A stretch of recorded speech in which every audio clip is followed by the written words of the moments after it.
Zelensky's warning at the Ukrainian President Volodymyr Zelenskyy addressed the United Nations General Assembly, warning that Ukraine is only the first target if Russian aggression is left unchecked. He argued that weapons decide who survives, and that peace requires more than mere alliances, it requires enforceable global rules and guarantees. Zelenskyy's remarks were echoed by several European leaders, including the presidents of Latvia, the Czech Republic, who criticized Russia's hybrid warfare tactics and partnerships with regimes like Iran and North Korea.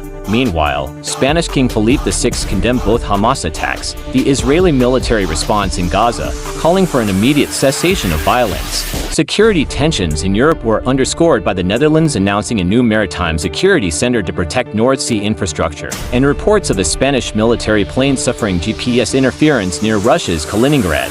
U.S. legal, security, and political news prosecutors are preparing to indict former FBI Director James Comey in a high-profile case. In Dallas, a shooting at an ICE immigration and customs enforcement facility left one detainee dead and two others wounded. The World Health Organization, who dismissed former President Trump's claims that Tylenol is linked to autism. FEMA Federal Emergency Management Agency drew criticism after key staff reported being unable to contact leadership during major flooding in Texas. Vice President Kamala Harris is reported to be distancing from Joe Biden politically, likely eyeing her own positioning in future elections. In medical news, a promising new treatment showed potential in slowing progression in Huntington's disease. Based on early studies, NASA has successfully launched 3 spacecraft focused on studying the sun and tracking space weather.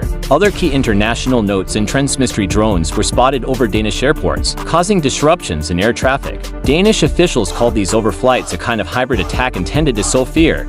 Gaza, a weakening tropical cyclone, continues to push west along China's southern coast and is heading toward Vietnam, causing flooding in affected areas. The Swiss National Bank SNB released a monetary policy assessment stating that global economic growth has eased, inflation has ticked upward, and uncertainty remains high. Protests in the Philippines continue under the banner of September 2025 Philippine protests, including the trillion peso march in Baja Salineta, driven by alleged corruption and flood control projects. In Nepal, ongoing activism by Generation Z and student groups calls for greater government accountability and reform efforts. Reports surfaced of the 2025 storming of the Nepalese parliament, with videos claiming 30 missing inside the building.